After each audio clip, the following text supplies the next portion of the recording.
बोलिए भागवत महापुराण की। मैया भगवान के एक परम भक्त हुए श्री सूरदास जी महाराज। नाम सुना है? श्री सूरदास जी।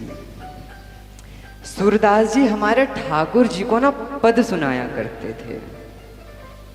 और ठाकुर जी को जब पुजारी दोपहर के समय मंदिर में पट बंद कर दिया करते थे तो ठाकुर जी रोज दोपहर के समय मंदिर से गायब। रोज ठाकुर जी मंदिर से अंतर ध्यान हो जाते दोपहर के समय। अब एक दिन ठाकुर जी जाने लगे तो महाराज श्री जी ने रोक दिया। बोले, अरे ठाकुर जी आप कहाँ चले जाते हो रोज के रोज? तो ठाकुर जी ने कहा, अरे प्रियाजू कहीं नहीं, हम तो जरा ऐसे ही थोड़ा घूम के आना चाह रहे थे। तो बोला, नहीं नहीं आपको हमें बताना ही होगा, नहीं तो हम ना गोसाई जी से कह देंगे, फिर देखती हूँ आप कैसे जाते हो बाहर। तो ठाकुर जी ने बोला, भैया ये तो बहुत बड़ा धर्म संकट हो गया। अगर श्री जी को नहीं बताया तो फिर गोसाई जी को बता देंगी, और फिर गोसाई जी तो जाने ना देवे महाराज।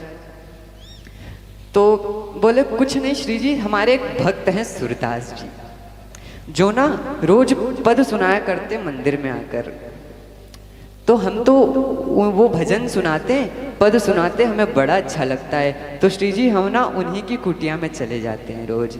अब श्री जी खड़ी हो गई, हम भी चलेंगे। अब ठाकुर जी बोले, ना ना श्री जी आपको तो नहीं ले जाऊं, मुझे 10 मिनट दो, मैं ना अभी जाके वापस आ जाऊंगा। बोले, नहीं लेके चलो, नहीं तो गोसाई जी को बता दूंगी, फिर देखती हूँ कैसे जाते हो बाहर। अब ठाकुर जी महाराज, अब हम क्या करें? तो अब ठाकुर जी बोले, अच्छा श्री जी चले चलो संग में, पर ना वो बाबा बड़ा चतुर है, दिखता तो भोला भाला है पर है बड़ा चतुर।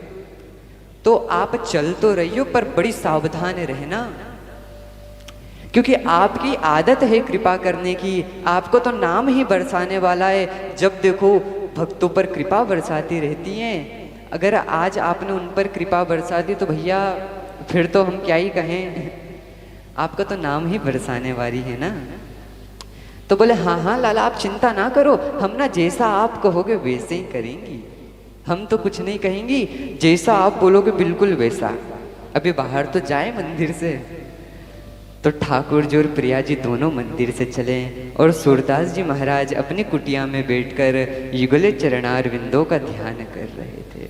भगवान को मीठे मीठे पद सुना रहे। और आज सूरदास जी के कुटिया के भाग देखो, जिनका दर्शन मंदिर में करने जाते वो मंदिर वाले ठाकुर जी पद सुनने उनकी कुटिया में आ गए, बाहर आ गए।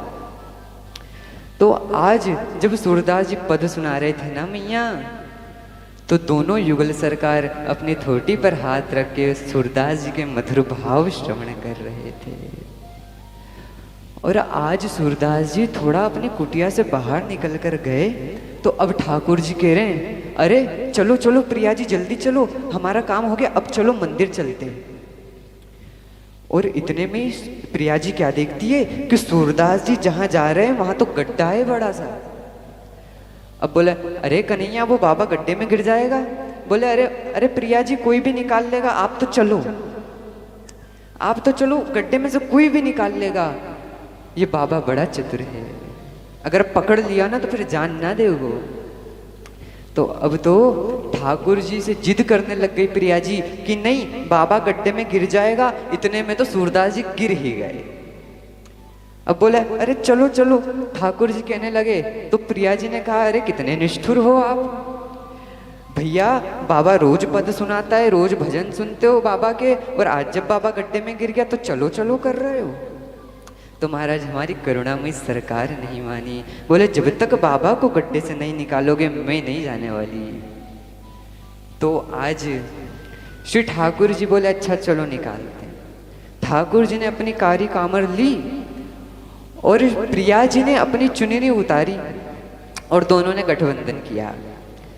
और आज कन्हैया रस्सी के जैसा प्रयोग कर रहे हैं और गड्ढे में डाल दिया और जोर से आवाज लगाई, अरे बाबा पकड़ लो।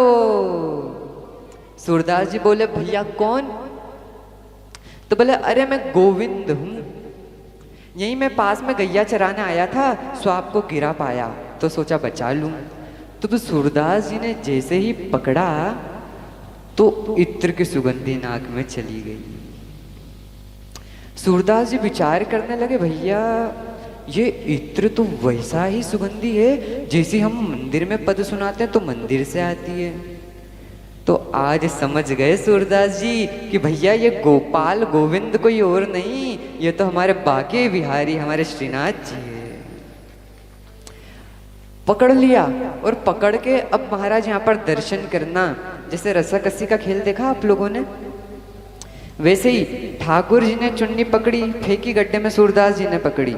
अब ठाकुर जी चुन्नी पकड़ के खींच रहे हैं और प्रिया जी हमारे ठाकुर जी को पकड़ के खींच रही है। सूरदास जी जैसे ही बाहर निकले, महाराज समझ तो गए कि साक्षात प्रिया प्रियतम आए हैं। तो आज जैसे ही बाहर निकले वैसे ही प्रिया जी के चरणों में ऐसा नाटक करा जैसे गिर गए और धड़ाम करके सूरदास जी ने चरण पकड़ लिए प्रिया जी के। और ठाकुर जी प्रिया जी को पकड़ के खींचने लग गए कि प्रिया जी चलो चलो। इसी बीच में प्रिया जी की पायल सूरदास जी के हाथों में रह गई और दोनों युगल जब थोड़ा आगे बढ़े तब प्रिया जी बोले, अरे ठाकुर जी। ठाकुर जी बोले, क्या भयो प्रिया जी?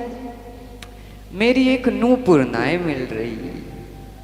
बोले, अरे आप अभी तो चलो, हम ना गोसाई जी से कहकर नई बनवा देंगे। बोले, नहीं नहीं, मेरे को नई नहीं चाहिए, मुझे वही वाली चाहिए। अच्छा मैया, अब एक बात बताओ, क्या प्रिया जी के पास में कोई नूपुर की कमी है?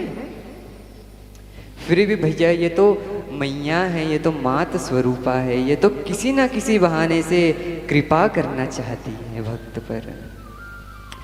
तो आज ठाकुर जी प्रिया जी की नूपुर लेने गए। अब सूरदास जी कान से लगाकर उनके घुंघरू की आवाज सुन रहे थे।